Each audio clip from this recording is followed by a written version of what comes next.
Reverend Green, will this be on Facebook Live for you or for Purpose of Life? You personally? Purpose of Life, Concerned Clergy page, both. And then I'm going to grab it and share it. So any of you, so you can grab it and share it.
Got a text from AJ saying he's resetting his router and should be on in a few minutes.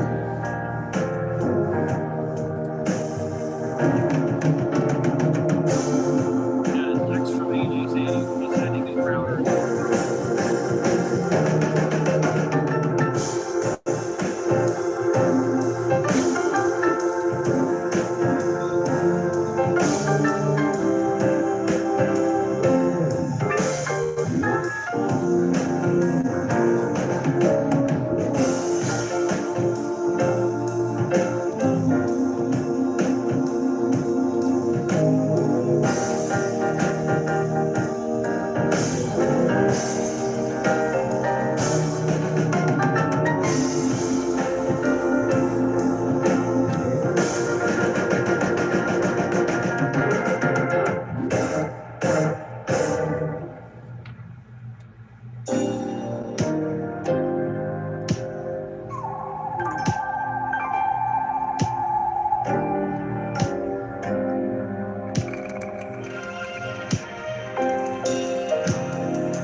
Can you folks hear me better now?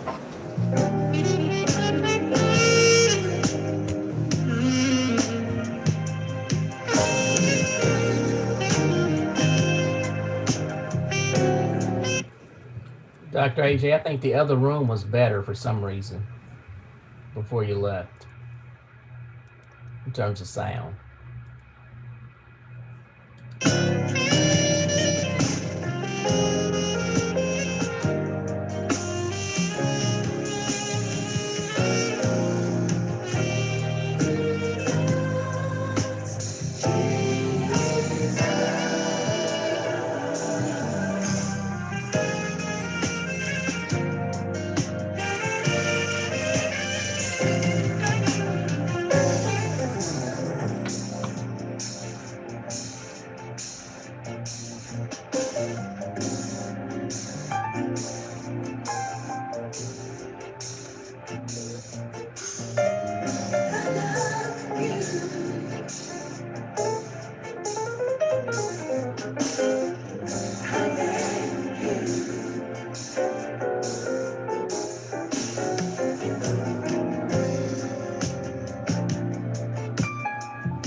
Good evening, everyone. I want to welcome everyone tonight for this discussion about racism and healthcare in Indianapolis. This panel is being sponsored by the Baptist Ministers Alliance President Dr. Wayne Moore, National Action Network of Indiana, under the leadership of Pastor Stephen J. Clay and the Concerned Clergy of Indianapolis. This discussion is being shared via Zoom. It is being recorded. It is also on Facebook Live. We ask our Facebook viewers to hit the share button. It's also part of 1310 AM The Light and 92.7 FM as part of the Concerned Clergy radio program for this Wednesday evening. With the death of Dr. Susan Moore in the hands of IU Health, it was a great tragedy that we cannot just forget or sweep under the rug. As a reminder of what Dr. Moore shared from our own healthcare experience, we want to replay a painful video that serves as the foundation for our discussion on tonight. When the video is finished, we'll be in the hands of our moderator for tonight's panel, Attorney Fran Quigley, clinical professor as well, IU McKinney School of Law, who will facilitate the discussion. And again, I want to thank all of you for joining us on tonight. You can enter your questions via the chat box, Zoom chat box, or calling 237-1310 for our radio listeners, or entering your questions on the Facebook page, as we do have people monitoring all of these items, and we will get your question to the moderator. If we're not able to get to your question, if you will leave us a contact information, we will get back with you. At this time, I'm going to ask the pastor of the Olivet Baptist Church, Dr. Wayne Moore, to lead us in prayer. After that, we'll be reminded of Dr. Susan Moore's own words concerning her healthcare experience. And following that video, we will be in the hands of our moderator for this evening, Mr. Fran Quigley. Dr. Moore. Shall we bow? God, we come tonight, first of all, to say thank you. Thank you for the privilege of being servants and then community servants. We pray tonight, God, that whatever is lifted tonight would give you glory. Whatever is lifted tonight through the voices of this panel will give guidance and direction to community leaders as well. We pray for each panel member tonight. We pray for the organizations that are represented here tonight. But most of all, God, we pray for an opportunity for truth to be revealed and power to be spoken to truth. And so tonight, God, we lift you and give you glory, praise, and honor for about what we are about to experience tonight. Give you praise, honor, and glory once again. Amen. Amen.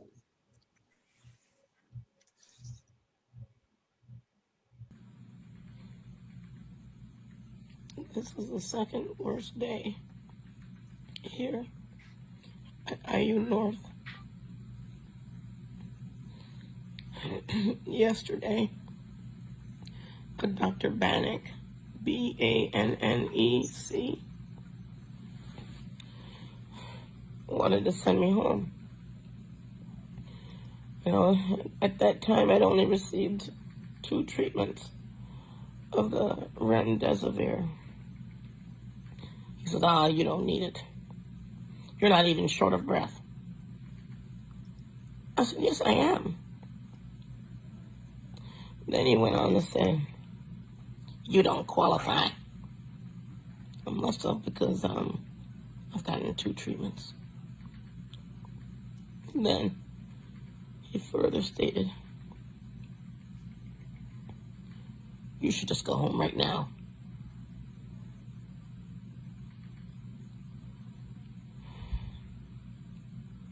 And I don't feel comfortable giving you any more narcotics.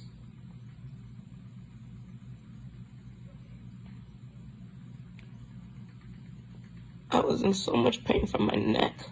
My neck hurt so bad.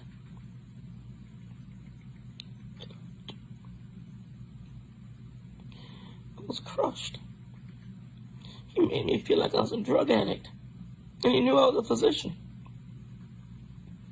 I don't take narcotics. I was hurting. So, spoke to patient advocate who left me wanting. There's not much I can do. So I started asking, send me to another hospital where they can treat me.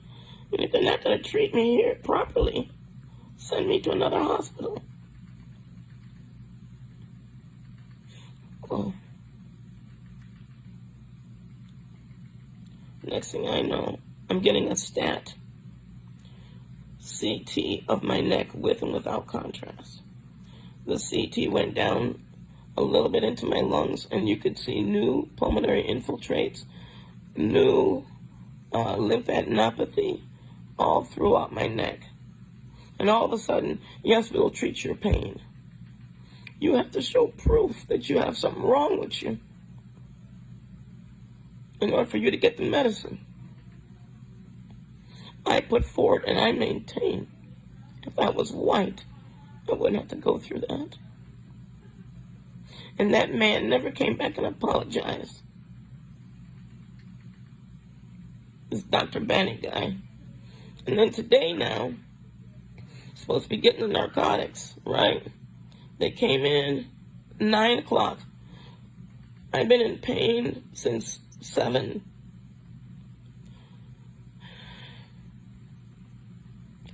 And when they came in, very, very sympathetic. Yeah, we will get you pain medicine. I don't want to give you IV narcotics. How about PO? Fine. I just want my pain to end. So then he says, well, what pain medicine? I said, I don't know. I don't take them on a regular basis. I don't even write for them. All I know is that I'm in intense pain, and morphine worked. Okay, well, we'll give you Percocet. Okay? I don't know nothing about it. I don't think I've ever had it. It was another 2.5 hours before I got the pain medicine. The nurse came in. The first thing I said to that nurse was, why did I have to wait for so long? The nurse snapped back. Well, you're not my only patient. I have 5 other patients, you know. I said, I have been in pain since 7 a.m., you know. Well, I can't be in here every 5 minutes. I said, no, you were in here once in 4 hours. What? I was in here an hour and a half to 2 hours ago. That was once, since your shift started at 7. Well, I had other people, and I had to take the shift change. We had to give report. I'm a patient. Are you going to take care of me or not? And he went in. Now, that is not how you treat patients. Period. So, I don't trust this hospital, and I'm asking to be transferred. These people wanted to send me home with new pulmonary infiltrates and all kind of lymphadenopathy in my neck. The other thing that white Dr. Bannock said was that if I stayed, that he would send me home Saturday at 10 p.m. in the dark. Who does that? On a week, who does that?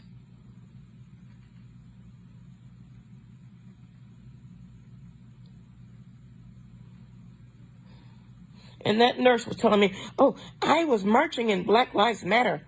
I told him, no, I don't believe none of that. Not one bit. Not one iota. He wouldn't even know how to march. Probably can't even spell it.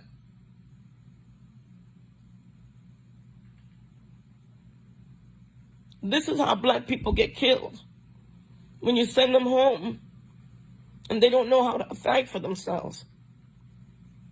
I had to talk to somebody, maybe the media, somebody, to let people know how I'm being treated up in this place. And he gladly told me, I know you're a doctor. So he didn't want the black doctor to have no medicine, nothing. And then had the nerve to say it's because of him, the nurse, that I got the medicine. Really? Because of you? No. How about because I had that stat CT in my neck where it showed all of that lymphadenopathy and infiltrates? Yeah, you didn't know about that? You didn't get that in report? That's what I said. Mm-hmm. Mm-hmm. To being black up in here, this is what happens.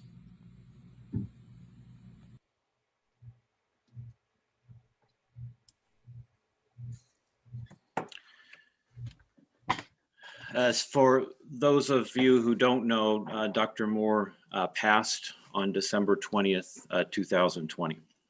And after she passed, her words in this video went viral.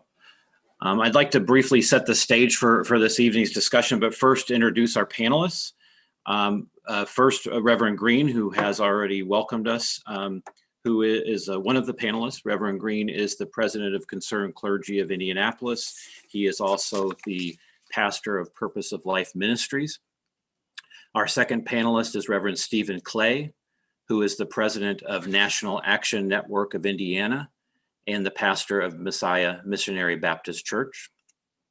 And Dr. Arjun Sinha, MD, is our third panelist, who is a specialist in adult kidney medicine here in Indianapolis and an active member of several local justice groups, including Indianapolis Healthcare Workers for Justice.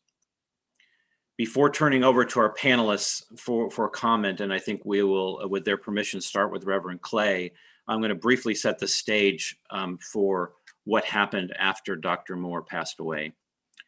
As I mentioned, the video from her hospital bed that she recorded herself went viral.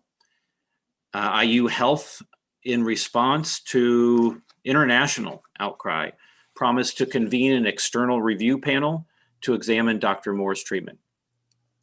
On May 12th, 2021, IU Health CEO Dennis Murphy issued a press release summarizing some of the results of that review.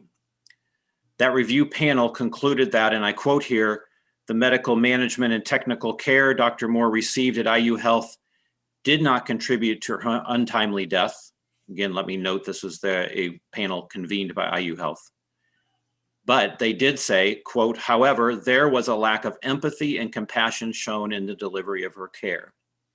In that same May 12th statement, CEO Murphy wrote and stated, I acknowledge that we have more to do to become a more diverse, inclusive, and anti-racist health system. Then listed a series of planned actions by IU Health that included improved procedures, more training, and more patient advocates. But it did not include many tangible steps to actually remedy the racism that Dr. Moore spoke of. Again, to quote her, I put forth and I maintain that if I were white, I would not have had to go through this. So on May 17th, Reverend Green, Reverend Clay, and Reverend Moore all wrote to CEO Murphy a personal and public letter. And in that letter, they demanded more tangible action in response to Dr. Moore's passing and systemic racism in the IU Health system, and requested a meeting on behalf of the community with CEO Murphy. There was local and national media coverage of that outreach. But today, more than 3 weeks after that letter, there has been no reply from IU Health. So that sets the stage to hear from our panelists. And again, with his permission, I'd like to start with Reverend Clay. Reverend Clay, if you could share with us what you feel that Dr. Moore's experience and the IU Health response to what happened to her, you know, what does that say to us about racism in our healthcare system? Well, I'm delighted to be here to have this engaging conversation. What has to happen and what is clear and evident by the words of Dr. Susan Moore is that we must widen the lens and raise the expectation from all healthcare providers and systems within Indiana. We must widen the lens and we must raise our expectation of healthcare providers within the state of Indiana and really across the country. Dr. Moore must always be remembered. I believe in a real sense that her words were left because she wanted us here and now, and those who will listen later, to pick up the charge to do something about it. One, to make sure that she is always remembered and humanized, that she's not lost in the numbers, that she's not lost in the rhetoric. I listened again and again to that video, viewed it again and again, and I thought of the scripture that said, "Oh, that my head was a fountain of tears. I would weep both day and night." I thought about our Christ and our Lord looking over the city of Jerusalem and began to weep at what he saw. I don't know anybody on this live feed, whether listening on WTLC 1310 AM or here on Zoom or on Facebook, that cannot be touched by the humanity of this story. And much like the rest of the pandemic, it has revealed the underpinning and the underbelly of the racism that is very much systemic within the healthcare system. We have seen what is ugly, and it is now up for us to do something about it. So we must remember her. We must widen our lens and look at healthcare from the perspective that we are not only patients, but we are customers and clients. We are taxpayers, and we must raise the expectation of what we want from this hospital care system. Finally, I would say that I am more than offended by Dennis Murphy, much to the point where I'm trying to be very deliberate in how I address and engage the subject matter, because to be disrespected by his silence, as if our subject matter about human life does not warrant a Zoom, does not warrant a conversation, is more than problematic. So there are a number of pressure points within this narrative that need to be addressed. And from National Action Network Indiana chapter, from our perspective, and I'm sure my colleagues will agree, anyone who thinks that this is going to go away because they've talked to some other community stakeholders is gravely mistaken, because we're going to keep this name of Dr. Susan Moore alive, and we're going to demand more than what we have gotten, and we've gotten nothing, and we have much to demand. Thank you, Reverend Clay. Dr. Sinha, would you like to respond to the same broad question about what the Dr. Moore's experience, how she shared it with us, and the response, what that says to us about the systemic issue? I absolutely would. Please let me know if my audio is cutting out or if I'm muffled, and I'll turn off my video in that case. I would also like to thank Concerned Clergy for the invitation and the opportunity to speak. I will issue. Let's try that with the video off. Is that any better? It is better. Thank you. Better? Okay, great. Just wanted to thank Concerned Clergy for the invitation and the opportunity to speak. I'm going to also share the quick disclaimer that I'm representing none of my employers or the hospitals I work at. I am interested in more or less keeping my job. And so I'm representing myself, and with the permission of my co-members in the Indianapolis Healthcare Workers for Justice, I do represent that group as well. So I went back through and reviewed Dennis Murphy's statements in the official IU Health statements immediately after the death of Dr. Susan Moore, and her video being made public. And we've watched very closely the process that IU Health has followed, and then their statement after the review panel shared with IU Health the results.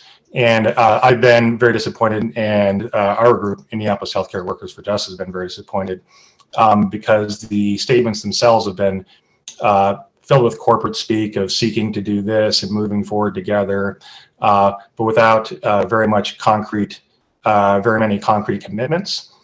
I found that they included exculpatory language too, which as a medical doctor and researcher myself, we try to avoid that sort of language when we go through informed consent documents or when we interact with patients after it's clear that a medical error has been made. I would say that there are some good nuggets in there. A commitment to make a commitment to raise the pay of all employees up to $18 an hour. But if you look closely, it's the opportunity for employees to raise their pay.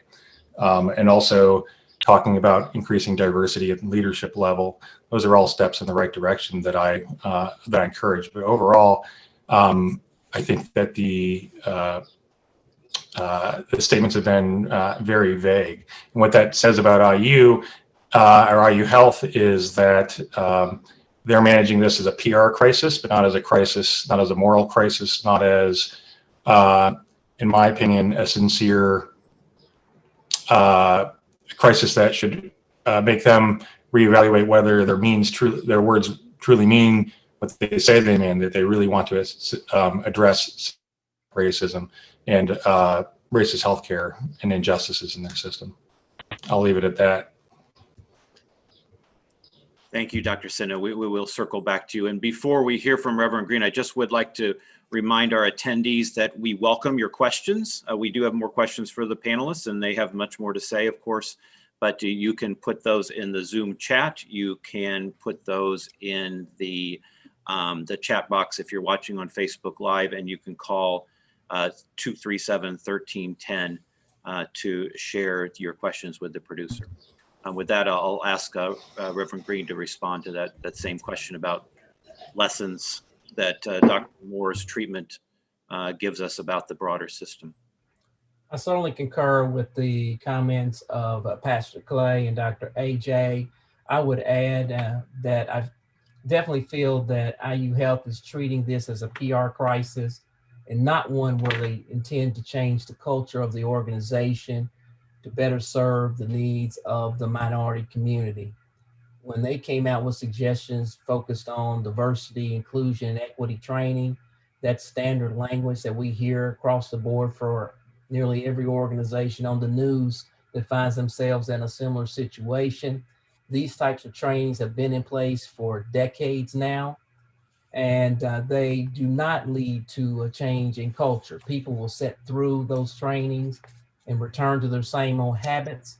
And unless the top leadership of an organization is committed to changing the culture, these diversity trainings are almost negligible in terms of results and generating any change.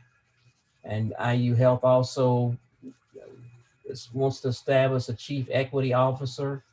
If that person is probably going to be sitting in some corner of a building, but where the decision makers are, they will not be at that table. And as a result, there's no change in the culture of the organization. We may get some different marketing materials as a result of this chief equity officer, but we do not get things the substance that will definitely impact our community. So what IU Health has done thus far is clearly just trying to manage a PR crisis. And so they're trying to, on one hand, say we're going to do some things, but on the other hand, they are looking to build over $1 billion health district in the center of Indianapolis, in the heart of downtown, where it will impact our community, but they don't want to talk to the community. So they are an organization that is truly seeking not to work with the community, but to do to the community and then tell the community this is what was best for you, which is what the doctor in Dr. Susan Moore's case did. He said, this is what's best for you. And he failed to listen to her and what she was sharing. And obviously from her language, choice of words, she knew exactly what was happening with her. She knew the medical terms. He did not listen to her. And maybe this doctor got it from the leadership of IU Health, because they appear not to want to listen to stakeholders, to the community. And those actions are quite racist.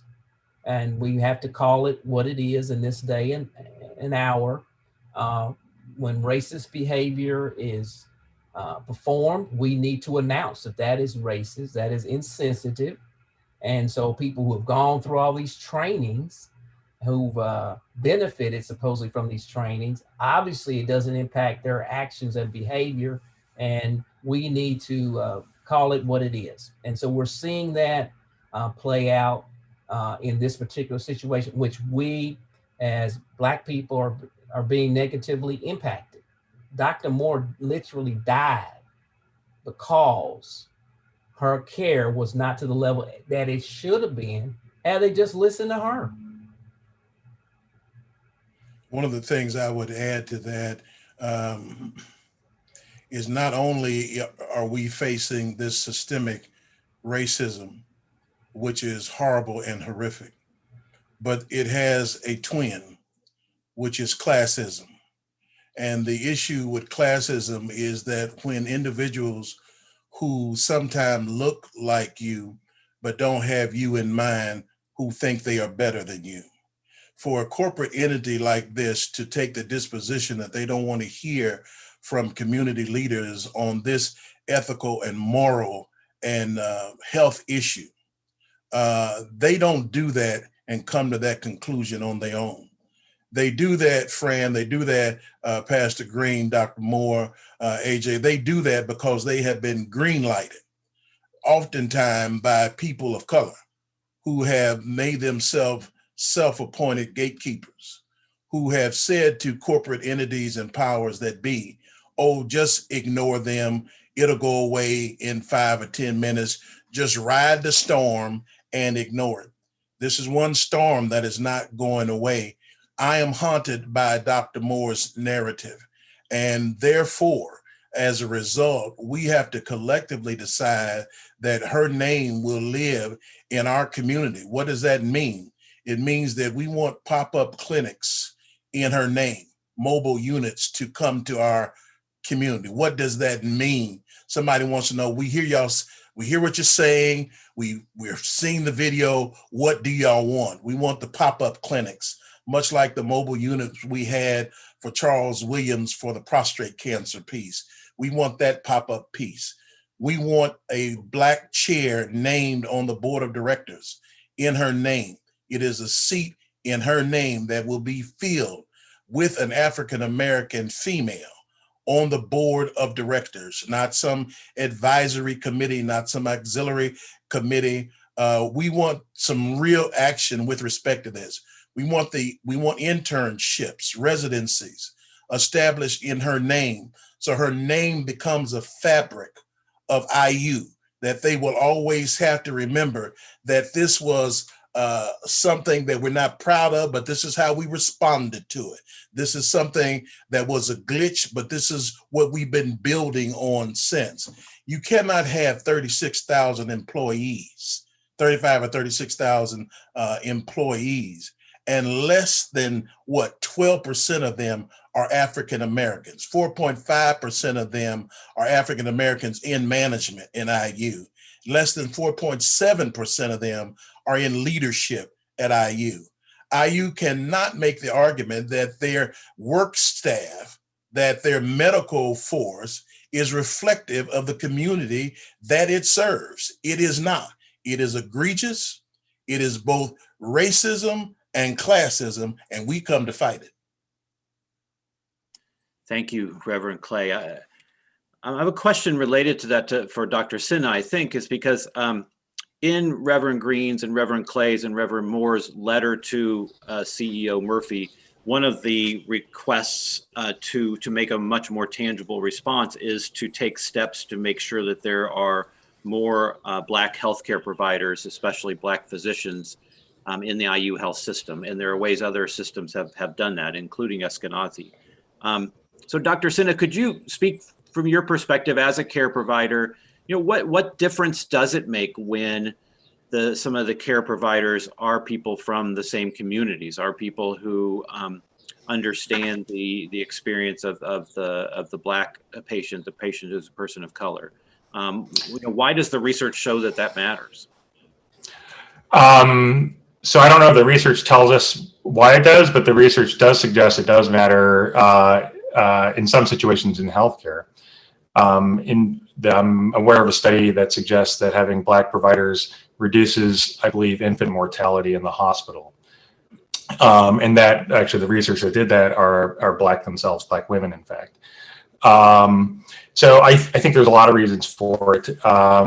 One is I think it's very easy for doctors who are in a position of power over their patients to dismiss their patients. And it's easier for doctors to do that when the patient is someone that's been devalued or criminalized by society at large.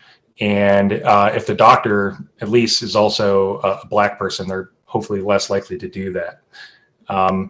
Also, I think providers that are Black are going to be less likely to, or let's say more likely to consider the other like class aspects, economic aspects that make it harder for someone to be sick and Black. So being having less wealth, having less access to public transportation, less access to food, those sorts of things. I think Black providers are going to be more sensitive to that, and maybe can help with that more. And also, there's the issue of trust. Black patients, with very good reason, have distrust or can distrust the medical authorities because of abuses, because of tragedies like the death of Dr. Susan Moore. And a Black provider might be someone that can elicit more trust and more of a rapport with their patients. And I think that is very understandable. Thank you, Dr. Sinha. We have a question from Facebook, which I believe is from Pastor Brooks, and I'll ask maybe Reverend Green to respond to that. And for folks who can't see that, I'm going to read it briefly. Pastor Brooks says, I have a question based on the hospital's response. The investigation claims the hospital was not responsible for Dr. Moore's death, but was there any negligence on their part during her treatment? She was a medical professional and obviously felt there was. I believe the legal system and independent investigators were reluctant to set precedents for COVID deaths. What are your thoughts on this political response? Reverend Green, would you like to address that first? Well, yeah, I'll take a stab at it. I mean, I'm not surprised by what IU Health and what that investigation revealed, because clearly that would have been a lawsuit if they would have been hinted that, hey, yeah, we did not do this right. But negligence clearly was a part of it, because the doctors made some shifts based on what Dr. Moore said. And so if they're operating, in my opinion, in integrity, and if there had been a good bedside manner and there had not been false assumptions, maybe about Black people as a whole, and her pain tolerance level, which there's some data that support that many people, white people, feel that Black people have a higher pain tolerance level, and so are more reluctant to subscribe or prescribe medicine. So that clearly was negligence was a piece of it. And clearly there are people practicing that had a skewed view. I mean, why is it they waited to Saturday night, 10 o'clock to kick her out? What is all that about? And is it consistent with other people? Would he have done that to his grandmother or to his auntie? Or was he just doing that because it was Dr. Moore and the color of her skin? It raises a number of questions in this area of negligence. It's the same kind of issue that we see, which again speaks to the systemic nature of it. Whenever you have an in-house committee reviewing in-house practices, you have an inherent conflict of interest. So you have a committee of doctors on staff at the hospital reviewing best practices of the hospital. We're not surprised at what the outcome is going to be. It is the same situation we see in contrast when INPD says we have launched an internal investigation into this particular situation regarding these INPD officers known as internal affairs. And oftentimes we know that the outcome of that self-examination is never beneficial to people of color. It is the same kind of practice and system. But there is an anomaly. There's an anomaly, and Dr. Green can fill in the particulars with respect to this response in this situation where a life was lost versus how another organization handled it when a life was not lost, but reputation and perception was put online. Doc, would you share that with them? Yeah, I'd like to share with our audience Newfields, who recently had a similar situation. The director clearly said some things and had some actions that were racist, so they were trying to hire a position, and admitted that afterwards he was wrong. He ultimately resigned. They are conducting a listening tour, wanting the community to share. They have already added a black chair for going onto the board, I believe effective in July. That is being handled totally different from what we're seeing with Dr. Moore, who literally died. There is a lot more intentionality by Newfields in addressing the issue. They have clearly a more open ear, and yeah, they're going to do training and all that, but it does not stop there. They understand there's a lot more work needs to be done. And they're looking to do it, while IU is trying to convince us that they've already done enough. Fran, one of the things I wanted to say to us tonight is when we talk about widening the lens and raising the expectation beyond just healthcare, as we look at these healthcare systems, we must also look at them for the economic machinery that they are. For example, when we look at the real estate holdings of a sprawling IU that is big already and wants to become bigger, that is rolling through communities of color, and you look at the acquisition of property and the real estate that they own, some of those buildings are built in the name of medicine, but the tenants are non-medical tenants, which means they say it's going to be maybe some urgent care facility, but in that same facility, there are non-medical tenants that are helping to create additional revenue. So when we widen the lens and begin to see, well, how much property does IU own? How much property do these other hospitals own? Did any Black realtors get any part of those real estate deals? Because I'm afraid that not only are we failing to get the kind of medical care and treatment that and respect and dignity that we deserve, but again, economically, we are being pimped, hustled, and robbed by these major corporations that roll through our communities through gentrification and other policies and procedures, run our community out, build and leave our community residents oftentimes worse off than what they were. We have to widen the lens. We got to raise the expectation that you cannot come into the Black community and think you're going to keep on expanding and building, not use Black lawyers, not use Black realtors, not have a strong Black population of doctors on your staff and on your board of directors. Those days are over. And finally, what is also over is listening to other African Americans telling them that they don't need to listen to us. Those days are over.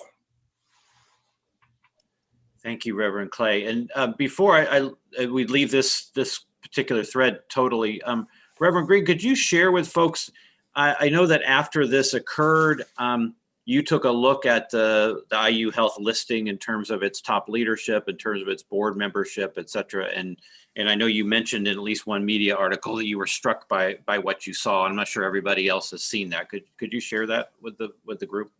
Sure, I'm deeply concerned about the lack of diversity within our healthcare systems here in Indianapolis. When you look at the executive leadership team for IU, it has 5 white people. There's actually no diversity, period. So if you're trying to impact something that involves race, you have to have some diversity at the top. And I think it's that lack of diversity that's led to some of the comments by its current CEO. Initially, when he was responding to what has happened with Dr. Moore, I believe he missed the boat because he had a lack of diversity in the room, because Mr. Murphy is dealing with, when he has a little staff meeting of his top brass, it's all 5 white people. and that it's hard to have come to a diverse conclusion if you don't have a diversity of thought in the room for even the discussion. And I do not see how they can change the culture of the organization without changing and having more diverse people at the top. And this will require Dennis, to be intentional. There are some things he's going to have to do that are intentional. They're not going to happen, and we refuse to accept, well, we're going to consider this when somebody retires or leaves, because we'll never ever get there. There are things that need to happen right now that need to be intentional in terms of addressing this diversity issue. It's not going to be enough to say, oh yeah, we're going to look at making our executive team more diverse. Well, when's that going to happen? If that's waiting on somebody to leave or quit, it could be 2030, and that is not acceptable. He needs to be intentional. He needs to do it now. He needs to say, I'm going to expand from 5 to 9 and make 4 of them, at least 3 of them Black and 1 Hispanic. Get people in so it better represents the community in which you serve. You're going to do, we can't allow him to sit back and just do to the community and not engage the community in many important decisions that clearly impact the health of all of us. Thank you, Reverend Green. To the point that you made about the IU Health CEO's initial response, and I think that Dr. Sinha mentioned he was disappointed in that as well. I'll try to find and quickly put in the chat. There was an article after Dr. Moore's passing, after the video went viral, by a Black woman physician who was deeply, deeply disturbed by IU Health's response because the CEO stated that he thought that the staff was, I believe the word intimidated by by Dr. Moore. And this Black woman physician made it clear as this was just perpetuating a trope that we need to be scared of aggressive Black women, right? And that this is something that that again, someone in that room probably needed to tell the CEO that this was not an appropriate thing to say, that this was a harmful thing to say.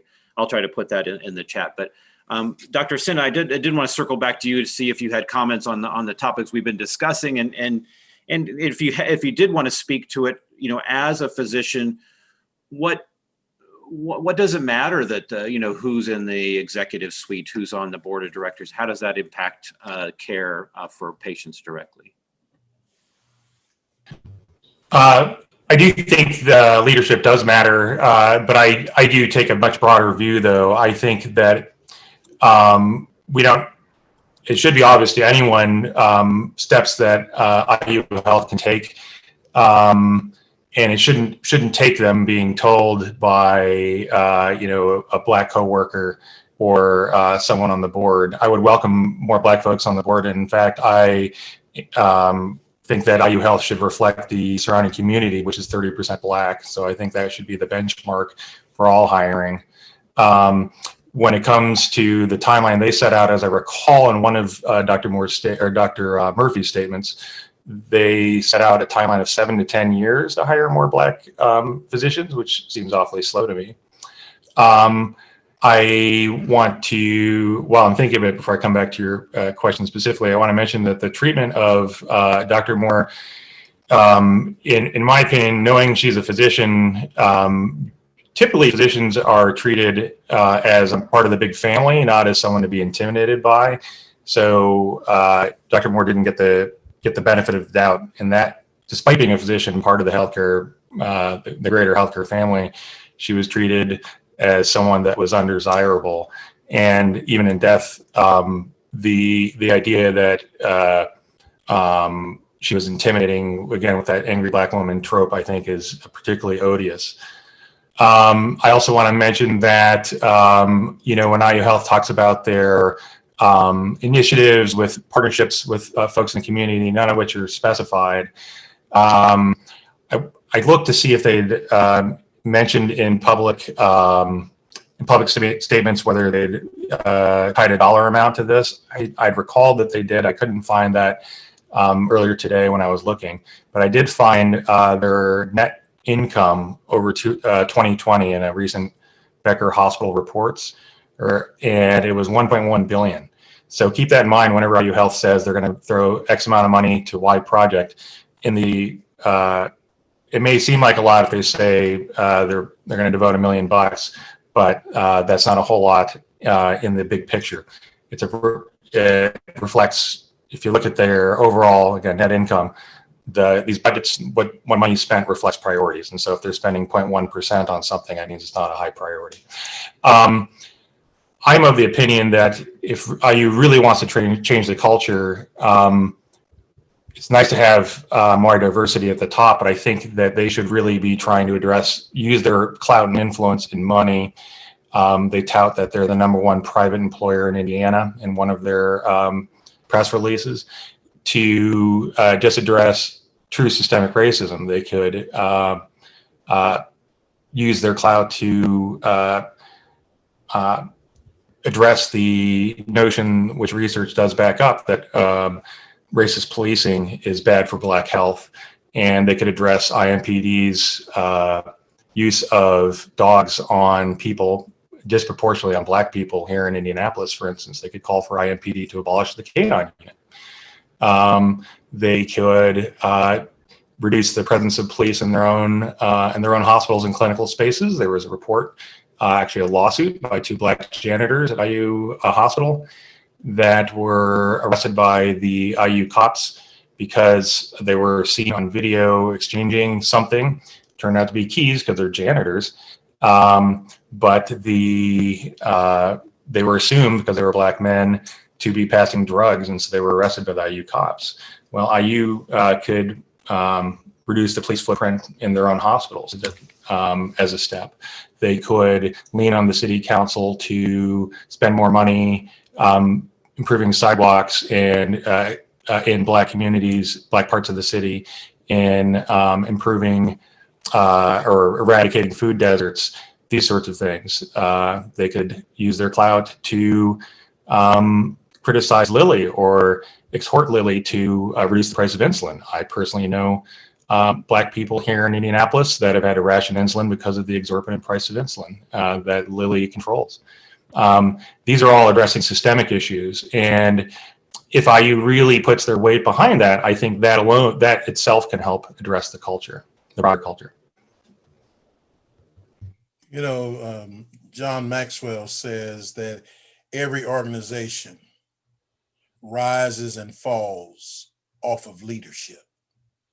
And so if you're really going to move an organization to bring about the kind of impact that Dr. AJ was talking about, it has to begin with the leadership.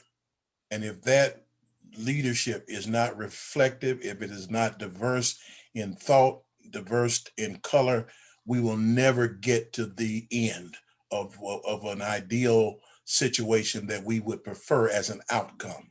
So IU has to begin to hear that we declare the treatment of Dr. Susan Moore as immoral, ungodly, unacceptable. It is something that does not set well in the heart of the African American community, or people of conscience, or people of color, and that they cannot move on as if, let them be emotional, let them vent, and then let's talk about 10 years and 20 years from now what we're going to do. Or better yet, let's throw some money at some other entity. Let's buy an acronym so we can use them to prop up our practices by saying we gave money to this so we can keep on doing this over there. We just have to say that right here, this woman, I believe, in her pain, was also being prophetic, saying to us who listen tonight on 1310 AM, who are on this Zoom tonight, do you hear me? Get your foot off my neck. She left this video for us to say, don't let my life have been in vain. This is how they treated me as a woman, a Black professional, a Black doctor. They didn't treat me as a colleague. They didn't treat me as a part of their family. They didn't see me as a part of their larger family. They saw me as a Black woman who was manufacturing pain and perhaps didn't need what she said she needed, and they disregarded me. Let's not lose the humanity behind this. Let's turn it into some energy and demand that IU come to this community, demand that Dennis Murphy appear before our organizations and explain to us in substance what they are going to do in tangible and immediate way. We don't want to hear a 30-year, 25, 10-year strategic plan about how you're going to address this. We don't want to hear that. We've had enough of that. We get that from the police department. We get that from city government. And you think now we're going to have to accept that from healthcare providers? We have to draw the line somewhere. And this woman has left a video saying to all of us, I hear her say, y'all get your foot off my neck. This is what they're doing to me. And I'm supposed to be one of them. I went to school. I'm a doctor. But look what they're doing to me. And if they did it to her, they will do it to you. Thank you, Reverend Clay. I think Reverend Green, did you want to connect that back to the leadership question too? Yeah, I wanted to add with the board members, there are 14 board members for IU Health. There were 13 with Dr. Moore passed. When she died, they added for the first time a Black woman to the board. So there are now 2 Blacks, but the Black woman is Dr. Alicia Monroe, who is in Texas. You heard that right, she's in Texas. So then we've had all of the Black doctors in and around Central Indiana overlooked, and we're supposed to be happy because they went for the first time and got a Black woman who resides in Texas. And that for me is an egregious act, and that is not satisfactory. I don't know anything about Dr. Monroe. I have nothing against her. I'm just saying, given that you're trying to build a $1 billion health district, we need representation from right here in Central Indiana, and to overlook all the Black doctors that do exist, many of which we tried to get to be a part of this panel and wouldn't because they were for fear of loss of their job. We need to see these items for what they are. That's a racist ploy. Oh, let's give them what they want. Let's go get a Black woman because a Black woman died. But we'll get one so far away, she doesn't really know what's going on in the community. And that's that's egregious and that's unacceptable.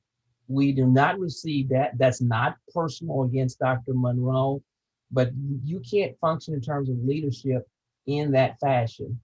So that, we want to see community-minded people working on the board here in Indianapolis, and that board needs to represent the community to which it serves. Thank you, Reverend Green. I do have a question for Dr. Sinha connected to that, but I do want to respond of what I know, and others can correct me or add to this. There's a question from Facebook or the chat, I'm not sure which. It says, does anyone know if the doctor who treated Dr. Moore is still on staff at the IU Health North facility in Carmel, and if he was reprimanded in any way?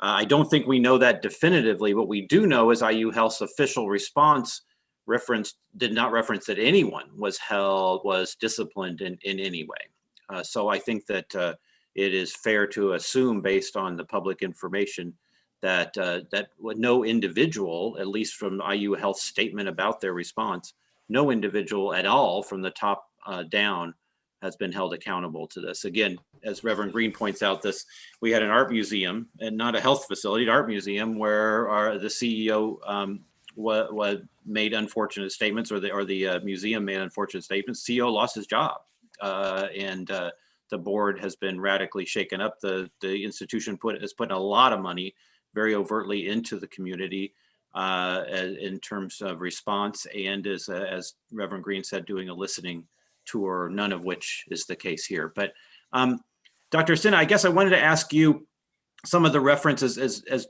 Reverend Green mentioned, that there's no local Black physicians who are on the board of IU Health. Doesn't appear to be in top leadership either, from what we can tell. There is, it is, as Reverend Clay says, the largest employer overall in the community, private employer, and certainly in the healthcare field. So from your conversations in preparation for this panel and beyond, is there concern in the healthcare community, even though folks may be willing, may be concerned about their jobs to speak up? Is there concern about systemic racism in the system that you all are seeing on the front lines? Yes, I think so. I think there's a lot of concern. I think it's individuals. And so I'm a member of a group, but I'm the only one that's publicly identifies as being part of the group, because through our work, we have heard directly or indirectly that speaking up can be bad for our careers. We have members that are in all levels of training in different jobs, so it's not just physicians. We have nurses in our group and trainees, physicians of various levels of training, including medical students. Those folks are at a much more precarious position if they get blacklisted. I think that this preparing for this panel has made that much more clear to me. Reaching out, trying to find other folks. I would be great if I weren't speaking, if we had a Black woman in my place, if we had more Black women on the panel in general. We talk about wanting to diversify, the CEO positions, and it's not just we want more Black folks. We want more Black women who have the double Black market, double injustice of being both Black and female in this society.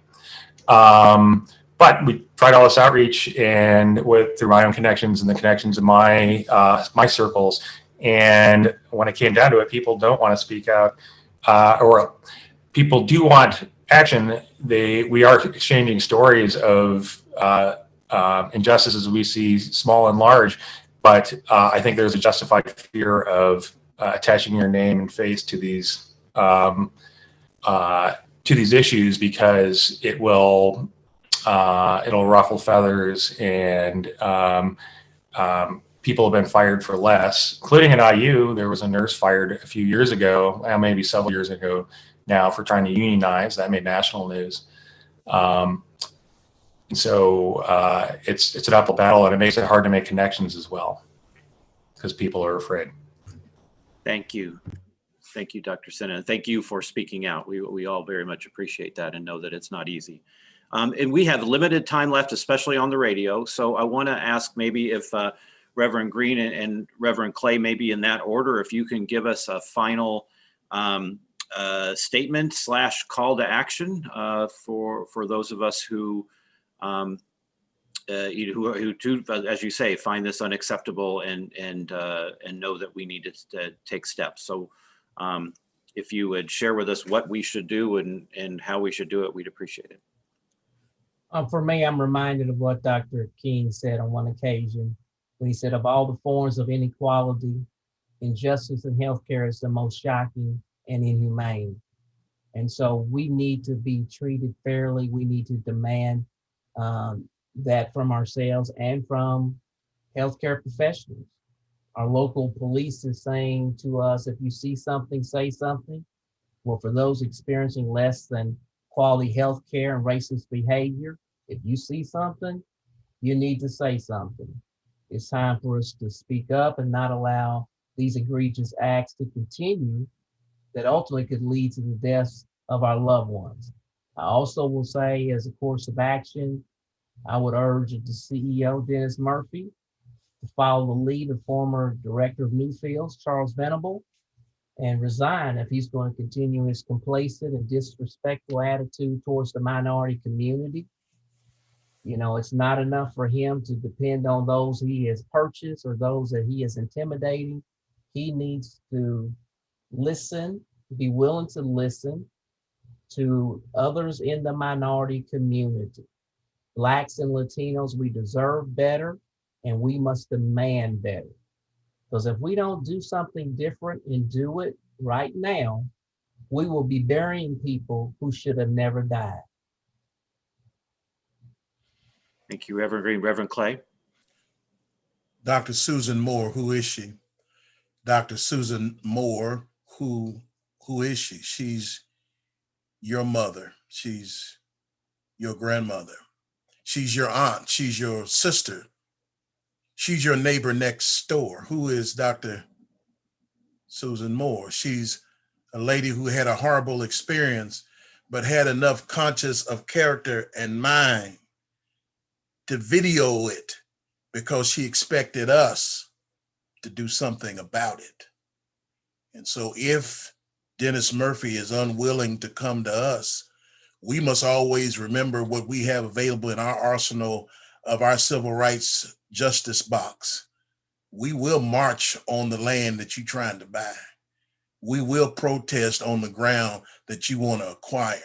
And we will bring the kind of attention nationally to this issue that will make you wish you had taken a moment to respond to an email. I tell you this, if there is no justice, there'll be no peace.